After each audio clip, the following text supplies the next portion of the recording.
mga kalaog, tayo ay may nabalitaan na may bagong bukas daw na DIY ramen dito sa Lucena. Ito ay ang Boss Mac DIY Ramen Express na matatagpuan po dito po sa may dating City Hall ng Lucena. At ito na nga po, naabutan natin sa labas na kumakain ang kapatid ng may-ari na si Gillian, na talaga naman pong pawis na pawis. Ayun, pawis na pawis dahil sa sobrang anghang ng kanyang kinain.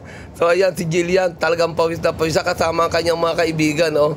At nilapitan natin para alamin kung ano yung kanilang mga kinakain, na talagang hindi mapakilit si Gillian.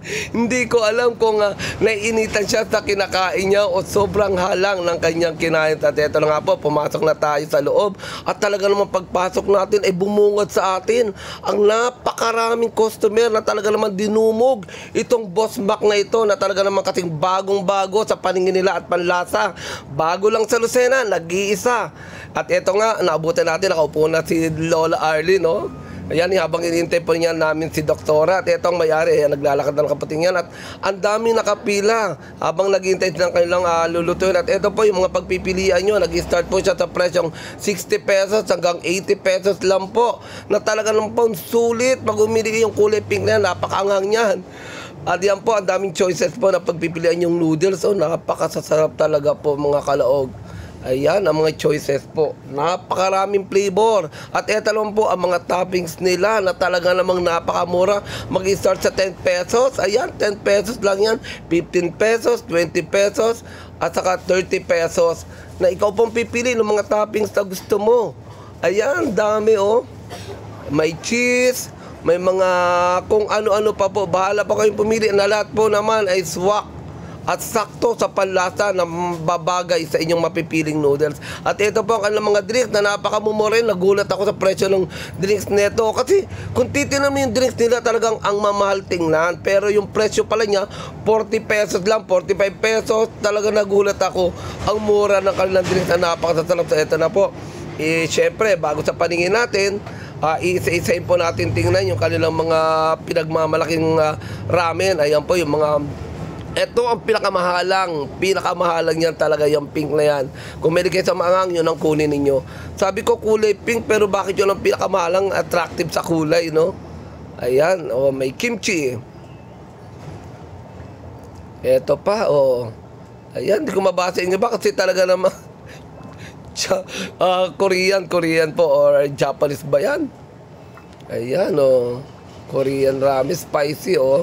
Halang yan. Kung may kayo sa maanghang, ayan ang kulay nyo. Etong pinili ko yung mga ganyang kulay lang, hindi masyadong maanghang. Medyo ano lang, ayan si Gillian oh. Hanggang ngayon pinagpapawisan pa rin. Tinanong ko sa kanya kung ano yung kinain niya.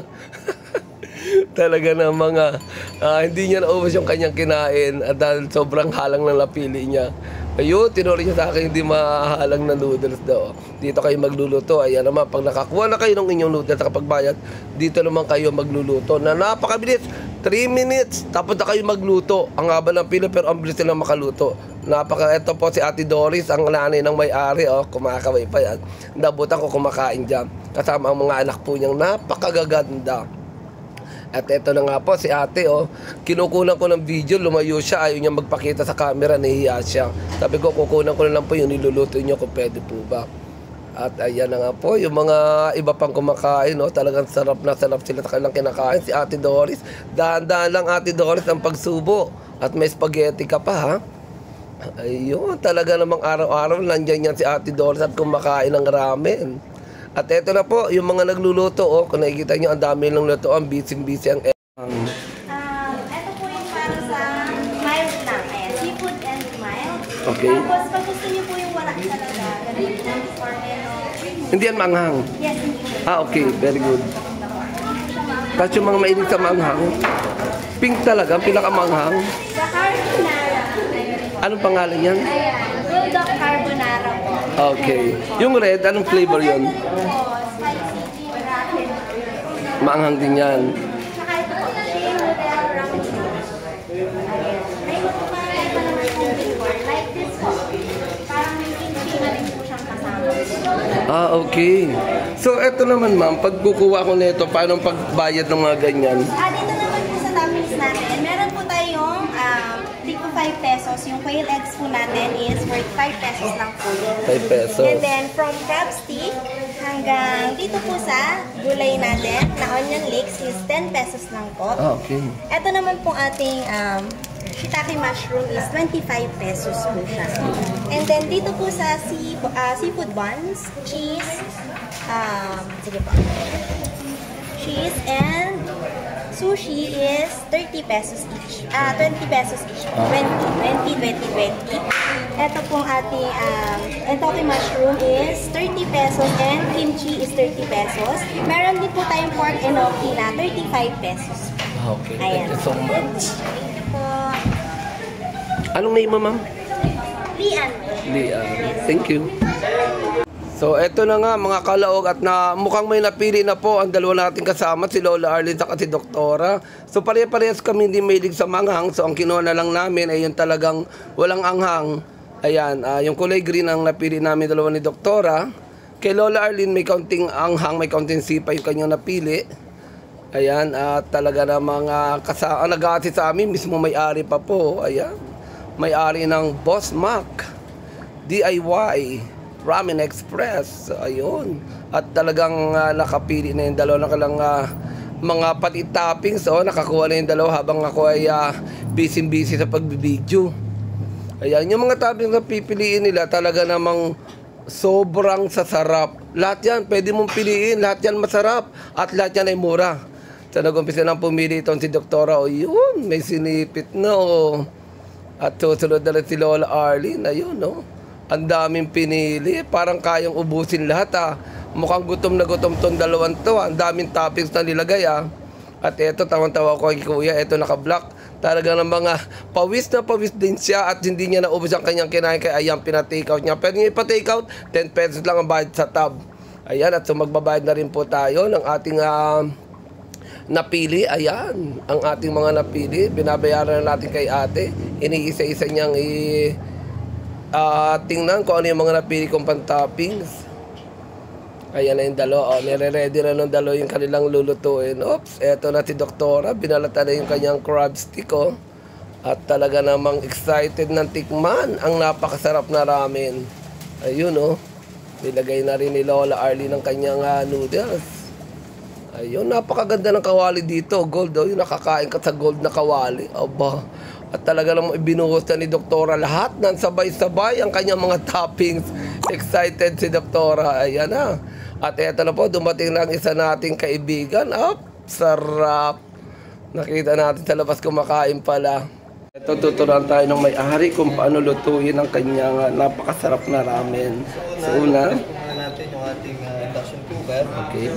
Yan. Tapos set natin siya dito sa medyo mataas na temperature para madali siyang mag-kumulo. Maluto.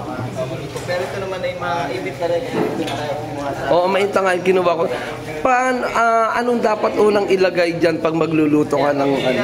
Pagka nauna na siya, ilalagay na natin yung noodles. Yung noodles ko andito. Ayan. Ayan.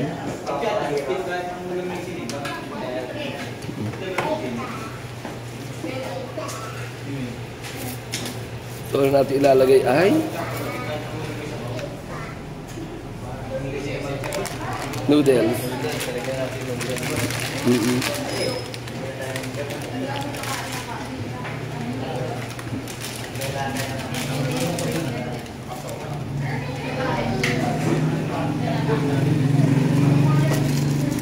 Parang tulog-tulog sa bahay, lalagyan natin yung seasoning. Okay, seasoning na agad pala.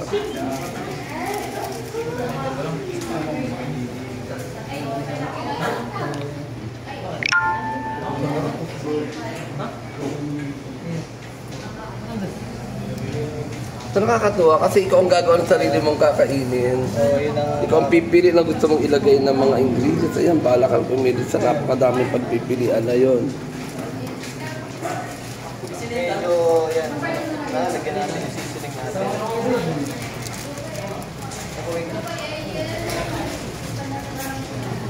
Saka ang bilis maluto. Bilis lang siya. Ito muna. 3 minutes, pwede na siyang kainin. Ayan. Ilang minutes? Mga 3 minutes. 3 minutes. Ready na yung DIY ramen. Tapos ilagay na rin natin ito, itong ating shabu-shabu, yung ating siomai. Yan, ilagay na rin natin. Ang ating logistics, ilagay na rin natin kasi medyo matigas ang order. May plastic pala yun. Bata ko lang sana ilalagay. Ayaw mo kay doktora kung natanggalin yung kanya.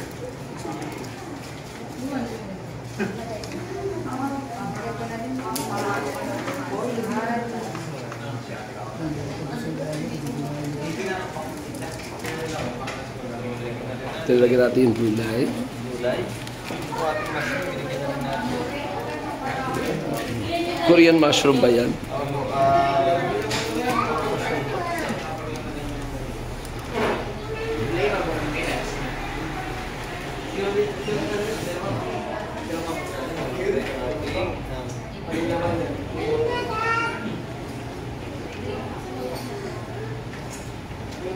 Tingnan natin ang mga 1 minute. Tingnan nyo yan. Ang dami niyang lahok. Wow. Sarap. Tingnan natin ang mga 1 minute.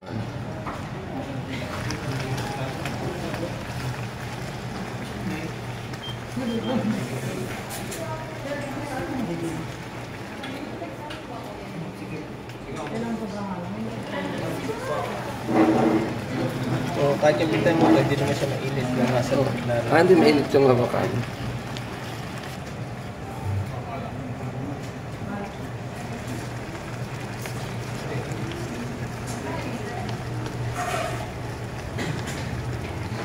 So, okay na yung ating ramen. Ready na. Tingnan natin na para sa soup. Wow. Dadalhin natin sa ating table. Ay, nakakayan. Hindi ko pa nagdala. Ayan.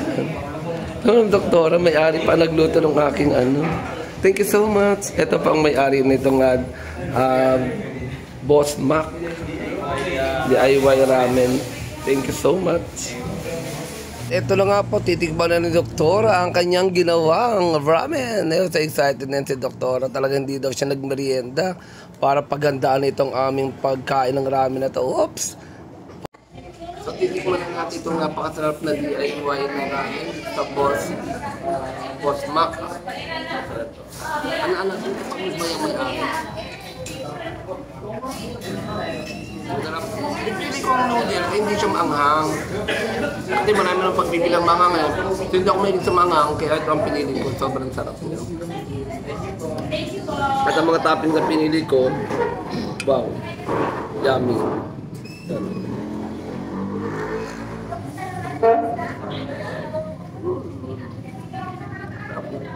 Ito lang nga mga kalog, nilantakan na namin yung aming nilutong noodles. Oh. Kanya-kaya na kami, walang pansinan muna, galit-galit muna bang kumakain.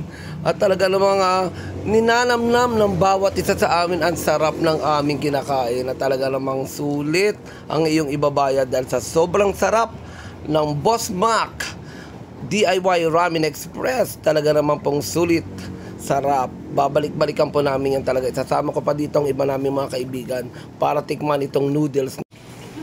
Kunyari hindi nasunog yung inyong niluto kanina. Kunwari, ano? Oo. Sarap pa rin yung pinakain. Yes. Taga saan kayo, ma'am? Dito lang po sa Lucena. Taga Lucena lang kayo.